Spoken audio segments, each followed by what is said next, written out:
Yes, I'm speaking specifically to the individuals that are under the age of 18 and still in high school and thinking about your next step. I know you want to get away from home. You want to experience the campus life. Maybe you got a boyfriend or a girlfriend and you want to be able to have your alone time with that individual. Just go get a hotel and stay at home. Go to the community college, knock out those prereqs.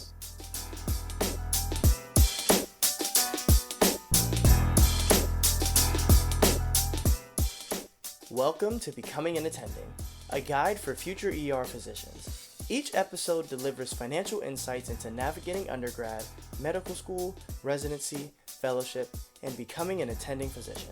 Your host, behavioral financial advisor Yohance, is here to ensure you're surviving and thriving through your transitions.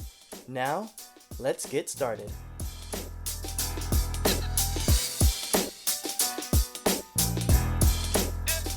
So this season, I have a very special treat for you. And I mentioned this towards the end of last season that we are focusing on this season, interviewing individuals in the medical field to just talk about their journey, to learn more about how they went from, elementary school, high school, college, choosing what they're going to do in their career in the medical field. And I really want to focus on the in between. What was happening those times where you were transitioning from college to medical school or nursing school, from medical school to residency, or from nursing school into actually working full time? I want to talk about that transition because that's where most people have the greatest amount of questions, concerns, and fears when it comes to their finances. So we wanted to be able to hear from some of our heroes. Yes, we're still calling them heroes. Yes, some of our heroes in the industry. We're not going to bang any pots and pans, though. We're not doing that here.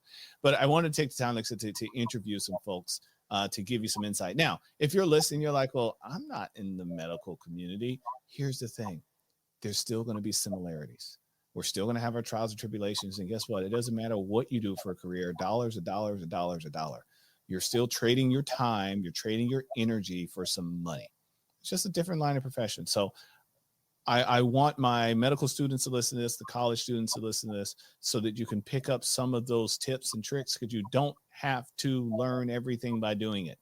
I know that's what they teach you in school. You got to practice. You got to cut this body open and all that fun stuff. Yeah, that's true when it comes to the medical stuff. When it comes to finances, you can just learn from other people. You don't have to make those mistakes. So without any further ado, I want to introduce our second guest of the medical community. We have Miss Lonzena Robinson. She is an RN hailing from the great state of California, and she is also the founder of Swallow the Pill, which we're going to talk about that as long as it's not a jagged little pill. Name that artist in the comments later. So Zena, welcome to the Money Script Podcast. Hello. So let's just start with how you got to where you are today. So I want you to go back to what made you decide that you wanted to not just necessarily be an RN, but what made you decide that you wanted to go into the area of medicine? What attracted you to that? When did you make that decision? I think I made that decision in high school. I am from South Carolina. I'm not from California. I went to a very, very small school in South Carolina. It was 250 students in the entire school, so everyone knew everyone. Oh, that is small. Very small. It's like that was like my PE class. Dang. Our senior year, they had this program called School to Work. And it's where you have finished most of your credits and you were near graduation, so you didn't need to be at school all the time. We were on the AB schedule. So one day I would go to school and the other day I would do work. It was a work program, and I worked at Savannah Riverside. Some people know what that is. Some people might not. It's a government facility, but it was office based. So I was sitting in a cubicle for 8 hours every other day while I was in my senior year of high school, and I hated it. I figured out quickly then I could not do a career where I was sitting at a desk. I just did not like being stationary, and it was boring to me. So I wanted to do a career where I was moving and I was on my feet. And so I was like, I want to help people. I want to be moving. So nursing was my career of choice from that experience in high school. Okay. So graduated from high school. Did you go to college, or what happened next? I went straight to college. I Okay. went to University of South Carolina in upstate, which Is that was the Gamecocks or is that somebody else? it's Gamecock system. It's Okay. one of their connected schools. It's just not in Columbia. It's in Spartanburg, but it's still. Shout out Spartanburg. I got folks in Spartanburg. What up, Spartanburg peeps? Love y'all. So I went to USC Upstate. It was a 4-year program. I did all 4 years. I finished within the 4 years. I didn't. I wasn't. It wasn't an extended student. And I ended up settling in Spartanburg. I started working at the local hospital there. No, wait. So you went? Did you go to like regular college and like major in biology, or you went directly to a nursing college? I majored. My original program of choice was nursing, so I majored in. Okay. I did. The program was through that school, so I did my first 2 years of prerequisites at Spartanburg, USC Upstate in Spartanburg, and then I applied to their nursing program, and the last 2 years was me in their nursing program. Oh, okay. So you were 22, 23 years old, ready to start nursing. Yep, ready to start nursing. Okay. Now, granted, it did take me a minute to pass my nursing boards because I struggled tremendously with testing anxiety. So I took it a few times. But in the window of me studying for boards, I did work as a CNA, what people know as a nursing assistant. So I kind of got my feet in the door right after passing, right after working, after graduating. And then when I finally passed my boards, I just transitioned into being an actual nurse. Got it. Do you suffer from testing anxiety? Many people do. It doesn't matter if it's an SAT or an ACT or a nursing board exam or even the CFP. We've got a friend of the pod that can help you out. Introducing Test Anxiety No More. It is a book by Dr. Bianca Bush. She's a psychiatrist that specializes in helping individuals in the college and adult learners that suffer from testing anxiety. If you'd like a coupon for a book, see it in the show notes. See what I did there? We did ads. That wasn't that bad. Hopefully you didn't skip past it. But yeah, for those of you that have testing anxiety, reach out to Bianca. She's awesome. Continuing. So it took you a little while to pass the boards because you just got super nervous and you walk in and you're like, I don't remember any of this stuff. And then that was I would overthink things. When I was trying to study, I just could not focus. So it was, and plus, and during that time that I was trying to become a nurse, I had a nursing job when I graduated. So I had a job that was waiting on me. So that added pressure to that whole situation. Like I was just like, I gotta pass, and then I just was psyching myself out. I couldn't focus. I couldn't really just zone into what I needed to do. So it took me a minute to get there, but I got there. So how long did it take? What was this waiting time like? It's about 2 years. Whoa. Okay. So you had a significant gap. So let's talk about the financial parts of that. It's all in the past. So it was what it is. Can we share with the people a little bit about how you handled your finances while you were waiting to pass this exam? So I was still living in Spartanburg. I had an apartment. I had a roommate. So we were splitting the bills, but I was still independent, taking care of myself.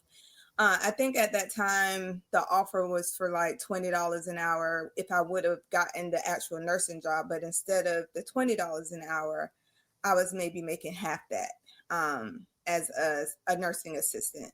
So I didn't come right out of school making top dollar at that time because this was way back when. Girl, this is like 8 years ago. You act like you old or something. Well, We're not. It's okay. It's okay. You don't have to tell the people your real age. It's fine. And so I my student loans was on hold, forbeared, because I couldn't make that payment because I wasn't making the money. And so I was just living with a roommate. I had the normal rent, food, water, shelter, car. I didn't have a car payment because my car at the time was paid off. I still was driving the car that I had in high school. My dad had bought me a car in high school, so I was still driving that car. So it wasn't as if my bills was like exponential. I didn't know enough to have credit card debt at that time. Oh, blessed you. Yeah, it was a great time back then. I didn't know nothing back then. Let's go back because we kind of I apologize, I brushed over that. Let's go back to the student loan. So you did mention you went to school for 4 years, got it done in 4, didn't take you more. However, it sounds like you had to borrow money to make that happen. So let's go back to graduating from high school. So how many schools did you apply to go to? I don't even remember. I only think at that time I only had like 4 schools that I might have wanted to go to. I didn't want to go too far from home. I don't know why. I just was really afraid to go out of state. So I think I got into, I remember just applying to the UC system. So USC Columbia, which is Gamecocks. I did USC Aiken, which I did get in there, but that would have only been like a 20-minute, 30-minute drive from home. So I did want to leave home a little bit because I wanted to at least grow up and actually have a college life. Because if I would have went to USC Aiken, I probably would have stayed at home with my parents, which looking back on it now financially, that probably would have been smart to do. I mean, it has its pros and cons, but okay. So because you chose to go further away from home, your loans for school had to be enough to cover tuition and room and board. Versus if you stayed closer, maybe you just would have had to cover tuition. And had I done that, because I did go to school on the life scholarship, more than likely, I would have had way, way less debt because I would not have had to pay room and board because it would have made more financial sense to stay at home with my mom and dad and just commute back and forth versus going to school 2.5 hours away. Room and board, and then add in the fact that after my sophomore year I moved off campus, so I had an apartment and I was living with my sister. Me and my sister was roommates at the time, but the bill, I was still splitting bills, so still living a college student. So did you ever have any doubts or concerns or fears when it was time to fill out the FAFSA? I mean, did you read it? Did you understand how those costs were going to add up? Did you, or was it just I gotta sign this so I go to college, and you just kind of just signed away? That's exactly what it was. I don't even think I thought about it. I think in my mind, all I knew back then was, I will only have to pay these loans back 6 months after graduating. That was my only thought. So, and at that time, because I worked in the financial aid office while I was in school. And so it was easy to Perkins loan. Sure. By all means. Click. Yeah. Let's sign you up for that. Cause it's going to be paid back because you're a nurse. That was literally my only thought process in racking up the debt that I took to go to school. I never sat down and thought about the long-term effects of the student loans and like doing things differently so that, because it would have been smarter. And I put this out there for people who are looking into going into this route, for me to go to a community college to do my prereqs versus going to a university. And then I could have just transferred into the university into that nursing program. So it would have been me not having as much debt or having to pay as such of a high bill to go to school when I could have easily went to school for really free for the first 2 years and then just had that portion for nursing school. Had I thought about it back then, if I know now what back then, I would have done it that way because that's the smartest way to do it. You hear that, kids? That's the smartest way to do it. Yes, I'm speaking specifically to the individuals that are under the age of 18 and still in high school and thinking about your next step. Mm-hmm. I know you want to get away from home. You want to experience the campus life. Maybe you got a boyfriend or a girlfriend and you want to be able to have your alone time with that individual. Just go get a hotel and stay at home. Mm-hmm. Go to the community college, knock out those prereqs. Instead of borrowing $50,000, $60,000, $70,000, $80,000. I'm just saying, it's just an idea. Just food for thought. Okay, so let's get back on track here. So go to college, 4 years, done. Takes 2 years for you to pass your exam. You finally pass the exam and you are officially a registered nurse. Yep. What happened next? So at the time, the unit that I was on, I was a nursing assistant on. They hired me as a nurse, except I went from night shift as a CNA to day shift as an RN. So I'm a brand new nurse. I think at the time my pay might have been $21 an hour. And of course, I'm now in instant work mode. I do my orientation. I think it's like a 2-month orientation with the preceptor, and then I'm out on my own. And so I instantly then turn to grind time. And in nursing world, you make money by the more shifts you work. So, I think you're always contracted for 36 hours if you're a bedside nurse, 36 hours a week. That can easily turn into 60 a week if you're picking up 2 extra shifts a week to make overtime. But looking back on it and knowing what I know now, and now I work in California, so I calculate things a little differently. It wasn't that much money to pick up overtime, especially when you're making $20 an hour, right? And time and a half is only $30 at that point. And so I instantly go into grind mode. I'm working. I stay on that unit for a year and a half, and I get to the point of where I'm like, okay, I feel comfortable in my nursing skills. I want to go to the ICU. So I transferred to the MICU, and then now I go from day shift to night shift. Now, then as in the nursing world, you have to calculate the night shift differential. And I think at that hospital, it might have been like a $5 night shift differential to work night shift. So it wasn't that like an abundance of money. So now I'm working night shift. I'm in the ICU, a medical ICU. I do that for another year and a half. And then I'm like, okay, I want to be an educator. So I go back to the unit that I started on as a clinical unit educator. But even at that time, I was up to making $26 an hour as a unit educator. And so I do that for another 2 years. And so I get to the point of where I'm like, all right, I feel good. I want to make more money. So now I'll become a travel nurse. And at that time, our hospital has started utilizing travel nurses, and they started telling me about all the money, all the perks, which you can do, with travel nursing. And I'm like, all right, I'm single.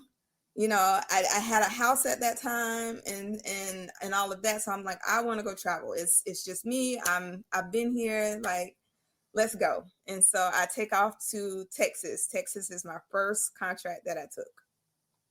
Welcome home.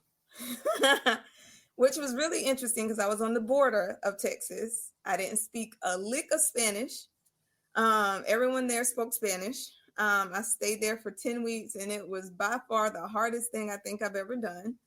But my nursing skills was solid, so I can hold my own. I just couldn't speak their language, but I could hold my own. And once again, I fall into that trap of I'm here to grind, I'm going to work. So even though I'm contracted for 36 hours, I'm still working 6 and 7 day work weeks. And I think at that time that contract, I might have been making like $50 an hour. Oh, that's a significant increase. Okay.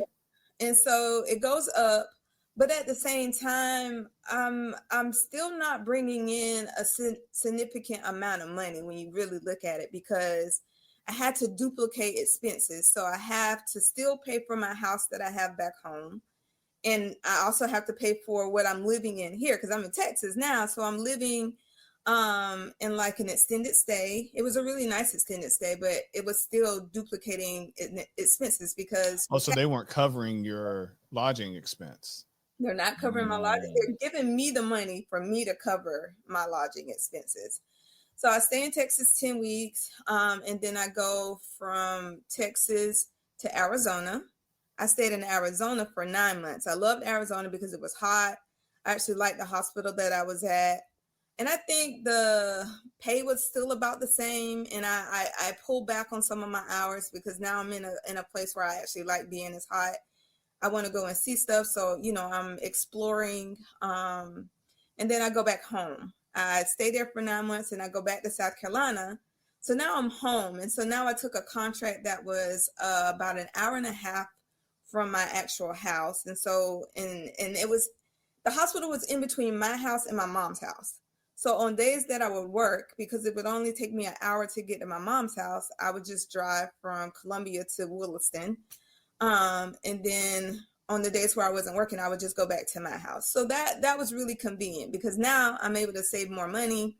I'm at home. My mom is able to see me. I'm not gone. Like, I'm living great at this point. Like, still don't have a lot of credit card debt. I'm living great. How those student loans doing at that point?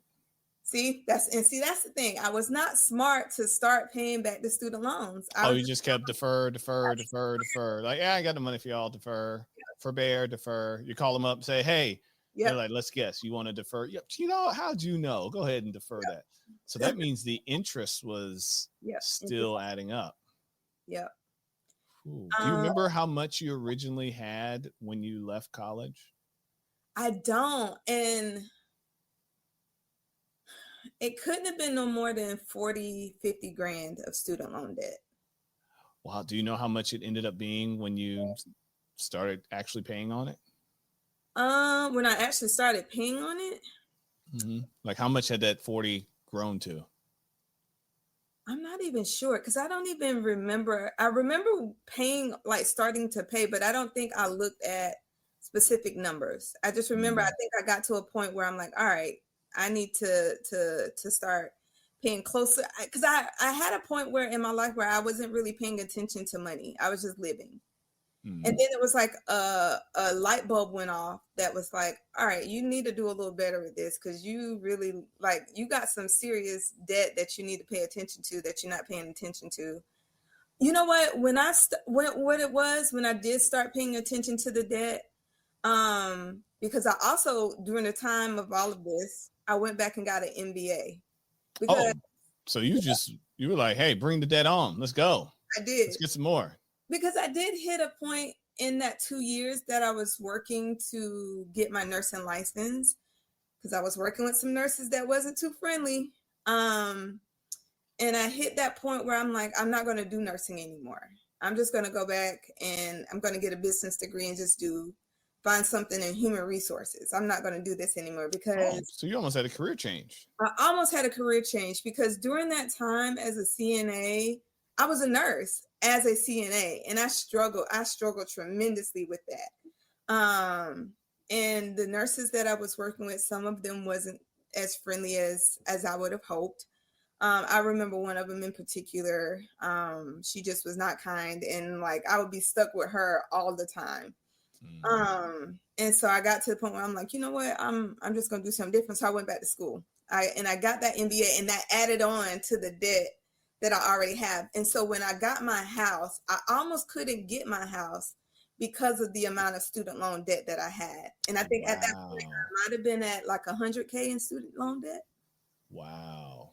Yeah, I was almost at that point to where my debt to income ratio was too high. But all right. Let's pause on that. That's a very important concept that you have to understand about not only student loan debt, but car debt, credit card debt, etc. In the medical community, you get paid well. You do, compared to some of the other jobs out there. You went to school for a long time. You're educated, and let's just face it, you're saving lives, most of you, or at least dramatically enhancing them. Plastic surgeons, elective plastic surgeons. Actually, you could be saving a life too if you're elective, but you get my drift. You've worked hard for a long time. You studied. Now you're making good money, and you want to enjoy some of the fruits of your labor. But if you got it all on credit, whether it's the credit cards or it's the student loans, when you go to purchase a home or do something else that requires them to look at your credit score, that's just one component. The other component that they look at is your debt to income ratio. So they want to know how much of your money that you're earning has to be used to service the debt that you have. And all lenders have minimums and maximums that they'll allow in those categories. And that could stop you from being able to get a loan for a home because you have too much debt in other places. And sometimes it doesn't even matter what the payment actually is. They'll use their own formula. In my travel endeavors, after coming back home, I stayed in South Carolina for a few weeks. That contract, I think, was like 13 weeks. And then I decided I am going to California. And so I took off across the country. I started out in the Bay Area. So I started out at Kaiser in Santa Rosa, did a contract there. And I was like, oh, this is great because, and I forget how much that contract was paying at that time. But it's like going from making $50 an hour to $80. It had to be around there. Oh, so significant. So yeah, it was pretty significant. So now I'm because at that point that I decided to go to California, I had heard so many people talk about, oh, you should go nursing in California. They get paid so much more than we do. And I took that and ran with it, not thinking, well, the cost of living there is significantly higher. Like there's a reason they get paid that much. That part. And so I went from the Bay Area, then I took a contract down in Southern California. I stayed in Southern California for a little while. Then I came back to the Bay Area and did another Kaiser contract at Fremont. And I was just like, man, this is great. They do get paid great out here. And at that time I had a roommate. I had found somebody along the way, a roommate that we would split in the bills. And so I was like, oh, this is wonderful. And so at that time I was like, I want to stay in the Bay Area. I want to stay here and be a nurse here. So I just started applying to the hospitals in that area, and I ended up getting a permanent position at a Bay Area hospital. I don't know if I should name the hospital, but I got okay. You don't have to. So I ended up getting a permanent position, and I think at that time that I started, my starting pay was $83 an hour. I do remember that. And I was working night shift, and so this is where things changed for me. The night shift differential was by percentage. So it's a percentage of your hourly base. And it's a unionized hospital. So things are done differently. And so at that time, I think the percentage was like 16%. So the night shift differential was like 16% of my base. And so I was like, okay, great. And so I went back into grind mode where I'm now back to grind mode. 5 and 6 days, nights in a week. And so that started me back on this night shift journey. And I was just, oh my God. And so I then got incorporated in this hospital. So I stayed on this unit for about 6 months. And then I was just like, man, I really want to do ICU. I really want to try to do CBICU. And at this hospital, and in order to get into ICU, you have to go through a training program. And so I did a critical care training program to get into the CBICU at this hospital. And so I started doing CBICU, and I stayed on night shift. And so our union contracts went into play, and then the night shift differential went up to 18% of our base. And then now I'm getting raises. Raises is a normal part of my routine. And so my hourly rate is just climbing, and there's different incentives in the hospital. You're getting an education bonus. You're getting another bonus for your your CEUs. And so I'm looking at all of the perks, and I'm watching my pay rate just climb. And so I ended up staying in the CBICU for almost 6 years. And in that 6 years is when we go through COVID. And so COVID is pretty significant in my journey because ICU, yeah, of course it is. Man, I was man. at the hospital all the time. It was like I lived there because there was always a need. We was always short. There was always such high turnover in the CBICU because when COVID hit, we had that little grace period when they didn't really know what COVID was, and the world went on standstill. Well, things didn't stay on standstill for nurses. When it picked up, it picked up. And seeing all of these patients come in, I was ECMO trained. I was all the things trained. So I had all the devices under my belt: ECMO, CRT, balloon pump, Impella. So all of those patients I could care for. So for the unit that I was working on, when there was a need, it was nothing for me to say, yeah, I'll work an extra shift. You need me to come in 4 hours early. You need me to stay 4 hours later. And in California, when you work past 12 hours, that's double time. And so you can make 4 hours what you can make in 8 hours. And so you kind of get, as a nurse, you get hip to being, strategic with your work shifts. Oh, I'm going to stay an extra 4 here. Go ahead and get that double time. And so I watched my pay rate increase, the amount of money that I'm making. I watched all of that increase. And it was just wonderful. So I'm still here in California. I'm still working at the same hospital, although I'm not in the same department. I'm in a different department now. Now I'm in the cath lab, which is a whole other beast of itself. I'm still new in the cath lab, so I haven't gotten to the point of where the call pay kicks in. And Here, call pay, you get paid half your base just to sit on call, and then it's time and a half when you come back in. And then there's some moments where if you get side letter pay, that's a whole other, it's like making double time on double time. So that's it now.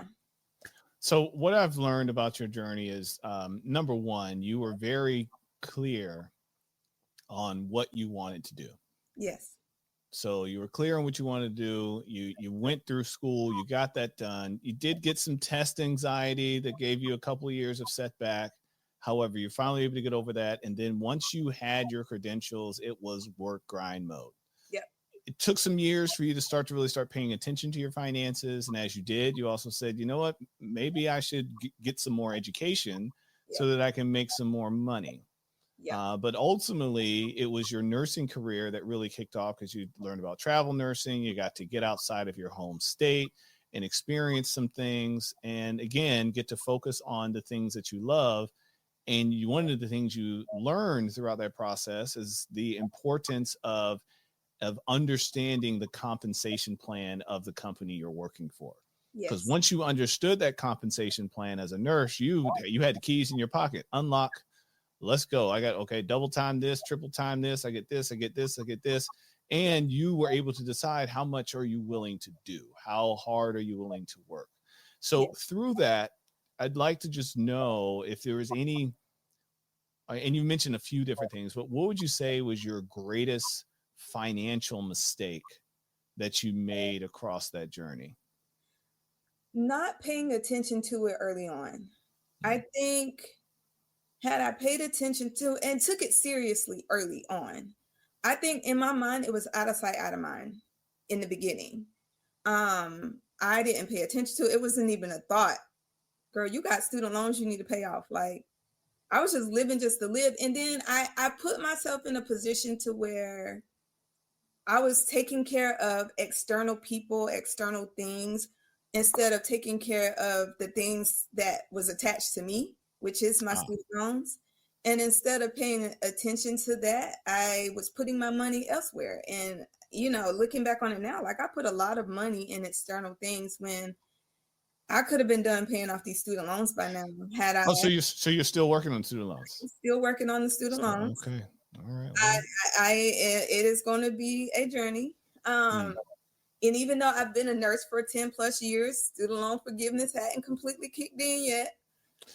Still fighting. I've gotten the hospital that I'm at. Like you said, I've made it work for me. That $1,800 education fee we get, it goes towards my student loans. The hospital pays them directly for me. So every year they'll give me $1,800 towards my student loans, and please, by all means, the student loan company can have it. So it's not paying attention to it early on, not taking it seriously, and not thinking wise enough to reach out to a professional to help me financially. Because it was early on that money was not my thing to manage. Like, it was not something I learned growing up. It was not something my parents taught to me about. It was not something I ever saw happen within the community that I grew up in. So I knew nothing. The only person in my life that was like early on was like, hey girl, you need to pay, my best friend. And she's an accountant. And she was like, no girl, like you really should be paying attention to them student loans. Like you over here playing, but them student loans still growing. Like still there, still here, never left. And so she was the only person that I can think that was like, no, you got more serious financial obligations, because you get into that mindset of, oh, I ain't got nothing to worry about. Oh, and she was like, you don't, you ain't got the student loans to worry about, like for real. And so not paying attention to it early on and not taking it seriously early on and just letting it just sit there. Like I could have been making, even if it was smaller payments, I could have still been paying stuff down and like making payments towards it, because, with COVID and them recounting the payment and how that was structured, I could have benefited from that, like truly benefited from that, had I done things differently early on. And just my finances, I think I would be a little like better off had I paid attention to things better back then, because I'm in a great position now. I make great money now, and I know better now to be a little bit more disciplined, to be a little bit more structured. But early on, I was out here playing games, just having fun. grinding, hustling, spending. Yeah, exactly. That was it. Yep, that's the move. Got it. So, we mentioned at the top of the show, we actually introduced you as the founder of Swallow the Pill. So I'd like to learn a little bit more about this Swallow the Pill. What is it? And how'd you come up with it? What is it? Let's start there. All right. So Swallow the Pill is a health education and advocacy education business that I am trying to develop. And what it is, this came to me years ago. I am a nurse educator at heart. It's always something that I've enjoyed doing. It's always something that I've kind of had a few toes within. And so I've always tried to find different avenues of nursing education to fit within and then to kind of bring out to the community that I'm within. And so I also have a MSN, which I actually paid for that degree out of pocket. So my MSN is in nursing education. The focus was nursing education. And so by getting that degree, it has grounded my foundation for nursing education. Like I'm not just coming off of a whim trying to educate. I was actually taught how to educate. And with this company, so what I've seen within the nursing world, within my community, just in general, just from listening to people talk, they go to the doctor sometimes they don't go to the doctor. And then sometimes they know what the doctor is talking about. A lot of times they don't. Just being within the cath lab itself, oftentimes, we get patients in, we're putting them on the table, and their question is, when am I going to talk to anesthesia? Or when are they going to put me to sleep? And by that time that you see me, at this point, I'm a nurse. Those questions should have been answered, and you should have understood already that there is no anesthesia in some of the cases that I'm in. And so by the time we get to the table, if you're asking that question. Cath lab, as in catheter? Catheter. There's no anesthesia for a catheter? A heart cath. So some procedures, no.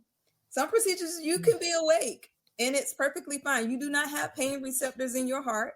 So sometimes you don't feel I'm thinking about a different catheter. Okay, never mind. See, and that's the thing. Like sometimes some people don't even understand if you're I didn't understand. You said catheter. I immediately went to urine catheters, and I'm like, that doesn't. You can't numb it up a little bit. Awake. Even for a urine catheter, you're awake for that. That's you can't put some Novocaine on it or something. You can't just. But you don't need lidocaine. That's what lidocaine. That's the right one, right?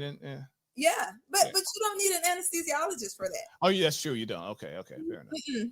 But and it's stuff like put me to sleep for this catheter. And we get that from patients all the time. And it's like, I'm watching them come in and they're asking these questions after having signed a consent, after having said that they understood. If you're asking me that tells me you're not understanding what's happening. And you're making decisions about your health that you're not completely clear on. So that opens the door for a number of things to happen. And my goal is to work with patients, work with communities, work with individuals to help them to understand their health, help them to understand what the doctor is actually saying to them. They told you have hyperlipidemia. What exactly does that mean? Do you understand what they're saying when they tell you that? Do you understand what changes you should be making in order to reverse that or in order to address that about your life? I've watched my mom going to doctor's appointments, and I know she don't understand what these people are talking to her about. And they're not expanding on anything. I remember sitting with her.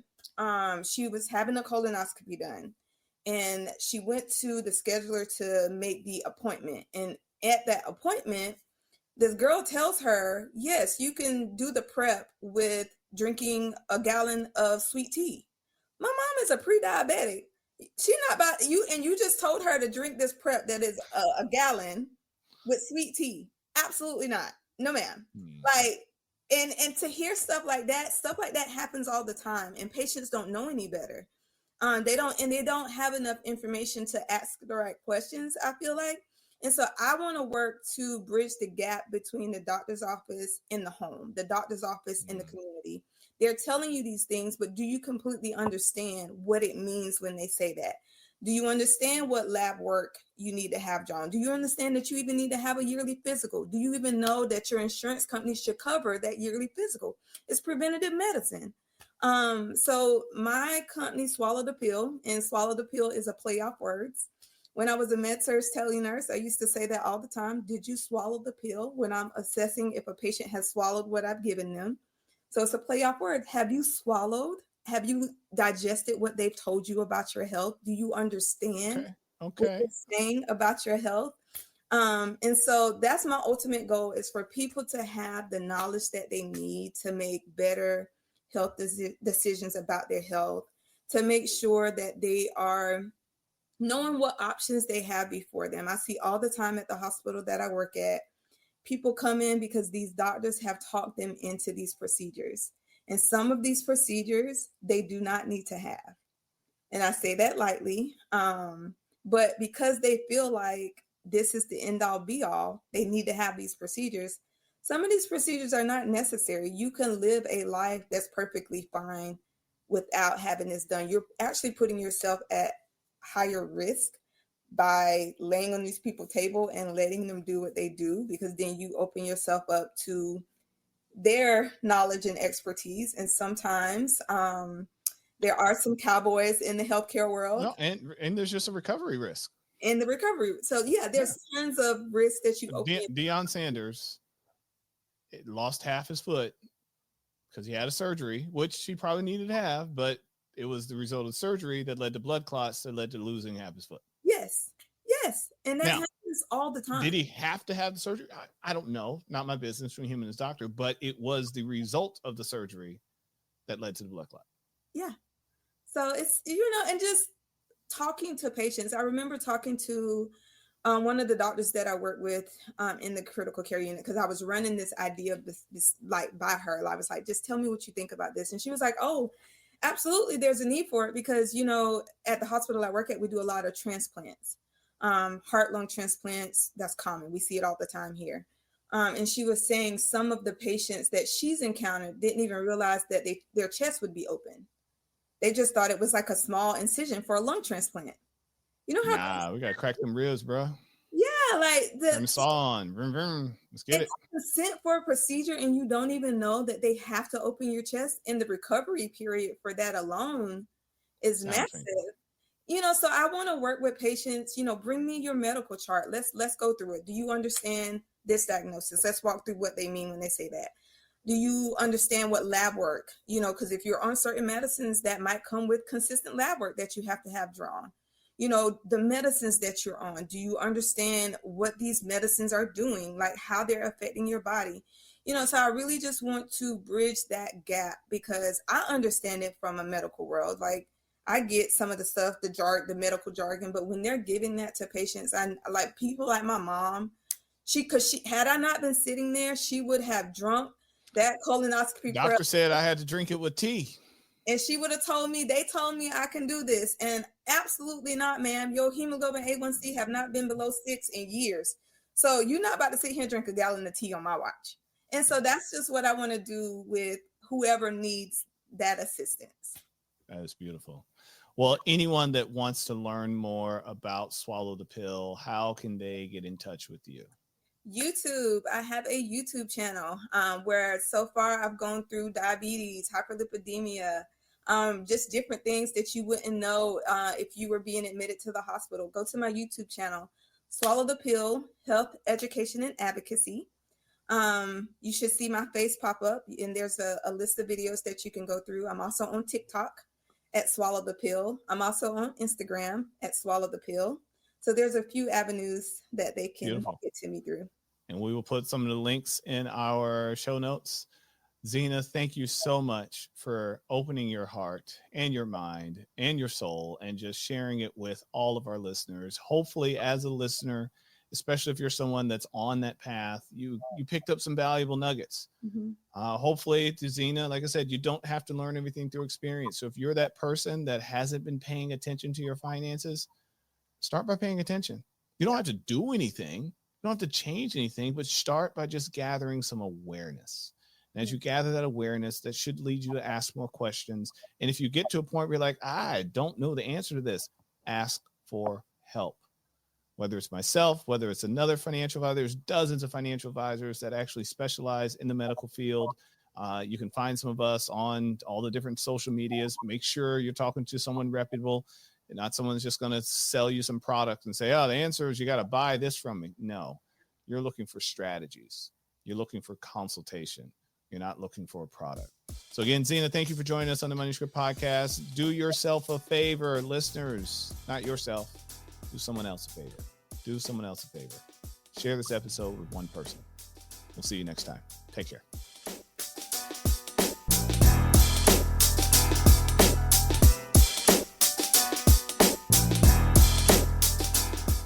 That's it for today's episode of Becoming an Attendant. Did you pick up something valuable to carry into your next step? I hope so. Remember, the journey is a marathon, not a sprint. So take one step at a time and give yourself grace along the way. Also, this isn't intended to be specific tax or legal advice. Please, talk to an attorney or CPA before taking any action. Before you go, please like, comment, and subscribe. If you're on YouTube, click the bell for notifications. Share this episode with one of your colleagues who is also on the path to becoming an ER physician. Share this episode with one of your colleagues who is also on the path to becoming an attending ER physician. The show notes also contain more.